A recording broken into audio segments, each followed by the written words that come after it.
Hey everyone, so today let's do a little review on the POSCA markers. I've been using these things for probably like 15 years, maybe longer than that. All I know is when I was a kid, I always wanted these markers and they were super expensive. They only sold them in singles. Now you can buy them in packs, but I remember paying like up to $7 in Blick materials. They used to be called something else, but I don't want to say the word. Um, but they just called them to Blick materials. But yeah, they used to be $6 a marker just for one. And I think the set used to be like 60, 70 bucks. And you can only get them obviously from Japan. There was no, I think, retailers in America. So right there, I showed some pictures of my art using different papers. And the POSCA markers, they're real fluid, meaning they're real watery. So if you're putting them on the paper, it doesn't matter if you put no pressure, it starts to tear up the paper just because it's wet. I've noticed that if you use watercolor paper, it doesn't happen, and it does not happen on canvas. As you can see, I have the pink here. There's some like traces of paper on there. I had to pull it off.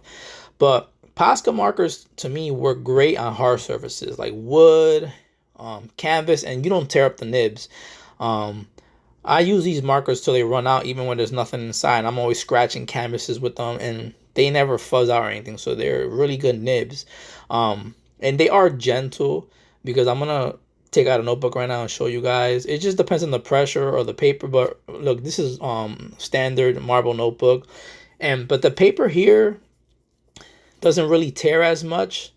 Loose leaf paper, I don't know why. I don't know. I think it's mixed with some kind of a plastic or something, I believe, because it doesn't really seep the paper. And it's a really thin paper, you know, marble notebook. And but you see I'm scraping it here, scrubbing it. It's not really tearing up too much, a little bit. But yeah, I never had that issue with a camera. As I said, you know, hard surfaces, canvas, Bristol board, masonite, POSCA markers were great. But when it comes to any kind of like, you know, standard paper, cheap paper, you're gonna have issues with the marker tearing up the paper. But not so much with watercolor, because watercolor paper is made, you know, to absorb. So here I am coming in with the black while it's still wet. I don't see too much of an issue, you know. Lightly, the paper's coming up, but not too bad. So I'm gonna try my other book. This book, I don't know, I bought this book in Walmart for like $3. It was on sale. I think they normally run for like $7, but it says this is a mixed media paper, but it's not. This is probably like the worst kind of paper I've ever used with POSCA markers. And yeah, as you see in the beginning of the video, the paper tears up with the POSCA. So I'm not really buying this book. I was gonna buy it again, but then I have I don't know what paper I have here. I have cardstock, so I just cut that up because we use that when we ship out our I run several businesses. I have a soap business. My daughter has a bracelet business, so we use a cardstock to print out and thank you letters and stuff. So I just been using that just because it works fine. We use that with our printer here, and it soaks up the ink really well. So I know that paper holds up the POSCA well. And it kind of tears up, but not so much as this paper. This paper is bad. It gets on the markers, and I gotta peel it off every once in a while. And you can coming back here right now, hitting again. You see the paper's tearing up. So there's not so much of a fault of the POSCA marker. It's just the paper. So depending on what paper you use, you're gonna have issues. That's the reason why I decided to make a video with a canvas, just because I love painting on canvas, and POSCA markers and canvases go well together. As you can see in the beginning of this video, when I was drawing on the paper, there was like texture. You can see the strokes of the marker. Doesn't really look too well, even on the cardstock. But when you do it on canvas, it lays really flat. You don't really have an issue with like marker strokes, or like it just goes on really flat and solid. And you'll see that at the end of this video. So right now I'm coming in, I'm just filling it in, and filling one of the things that you guys should be doing when you're also doing a canvas, fill it in sections. Like, don't go over the same area twice. Like, hit the area, let it dry, and then come back to it when it's dry. Because if you keep hitting the same area, you're just gonna mud it up. as you can see here. And then like I have this like bright yellow. So this bright yellow is showing through the blue, even the pink. That's why I hit the pink twice. Now the pink is more solid. But see, if you go over it, then what it's gonna do is gonna take off the paint that you just laid down now, and it's gonna show through. So just wait. You know, have patience. Don't rush it. It literally takes like 2 minutes for this to dry. And if you're in front of a fan, like in 30 seconds. So you can see there's some yellow coming through on the canvas, but once it dries, I'm gonna hit it again, and that's when the color really pops. So right now I'm coming with some pink. I'm hitting it with some white again to get that white really nice and solid, because there's yellow coming through. And I'm gonna use my black while the blue's drying. And be careful. I would wait till you dry. Like, I'm not waiting, I'm just so used to it. But if you don't wait, then you can get paint on your hands and you can damage your canvas. So I suggest you wait till the paint's dry and then come back and do your other coat. But right now I'm hitting my black and I'm trying to hover over the canvas so I don't have any issues. And I made an issue. I got some white on my hands, but it is what it is. Coming in right here, doing my bold lines now. And this is one of my characters, one of my original characters based off of my bubble letter F. The F is in there. So if you're into like graffiti art and reading graffiti art, let me know what you think. If you like how I hide my letters within characters. So here I come. Now I'm going to come in with, I'm not going to use a POSCA fine point. I just use a regular technical pen. I can use, as you can see here, a ballpoint pen, but I don't like it because it's too fluid. This is good for paper.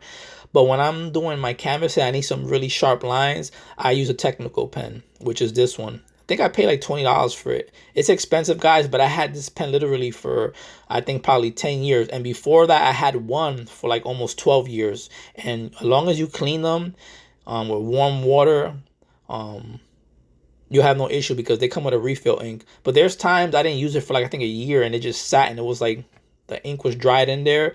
But I just put it in hot water and soaked it, and it started to work fine again. Because it's all metal on the inside, has this little needle. So these pens will literally last you years. So it's really worth the price. And they also sell them in a set. I think the set's like $80, but you can find them on eBay sometimes for like 30 bucks. They're technical pens called Rapidograph. If you go to like Blick or Michael's, they usually sell them. They're really expensive there, but you can find them online. So now that the blue's dry, I'm going to come back in and I'm going to clean up these lines. And as you can see, I'm coming in, trying to sharpen up the lines, make everything nice and clean. And this is where I'm going to come in and add my second layer of blue. And you're going to see how it really pops. And just from now, you can see the POSCA marker, the paint lays down flat and matte. And you don't really see the marker strokes. Like the paint, once it dries, it's like one solid color. So I'm going to come in and fix this line, sharpen it up.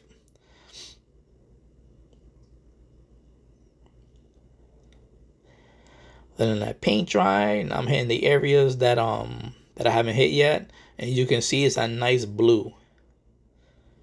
See the shades that I'm hitting there? It looks like a baby blue. It's the same blue, but it's because that's the yellow that's underneath. So once I hit it with this blue, it's going to be nice and blue. So I'm gonna speed it up. I'm gonna come clean up the outer lines, fill it in, and as you can see, it's drying because I have it in, in the time lapse. So as I'm doing this next layer, it's already drying as I put it down because I don't have to put as much. And don't think of this as wasting your paint because these markers last quite a while, guys. But my advice, if you want to become a better artist, focus on the quality of your work. Make sure that you're not just like having it really sloppy, because then if you do that for years, that's just how you're going to do your work. You want to make sure that paint is laid down there, all your lines are nice and clean, because that's the quality of your work. And believe me, people will notice. So make sure, like, when you're doing your line work with the POSCA markers, you're coming up and cleaning the mic and cleaning up the lines and have everything nice and tight. So as you can see, the blue's really popping out, as well as the pink on the tongue. So you need 2 coats. There you go. As you can see, look at that, no marker strokes. The paint lies down flat. So these markers are really good. And you can hit it with a clear coat. I'm not gonna do it in this video. I just wanted to do a little review of the marker and showing people the review. But these markers are great. I've been using them for years. I've used many markers. This is my go-to marker. So I have no complaint. There you go. See the white? I didn't really hit that too much in the video, so I got to come back. But you see how the white is showing some yellow? So yeah, guys, thanks for watching Fas Factory. As you can see, POSCA markers are 100% probably one of the best markers in the game. So if you want paint markers and you want quality, pick them up. And they're going for a great price right now, not even too expensive. I think they're like set of 15, like $25, $30 on Amazon. And in the past, they would be like $60, $70. So go to Amazon, you'll find them there for cheap. And then they have the pastel set. They got one for $15 right now. Comes with 7 colors. Normally runs $25, and that set is really nice. Has some really nice colors. Thanks for watching, guys.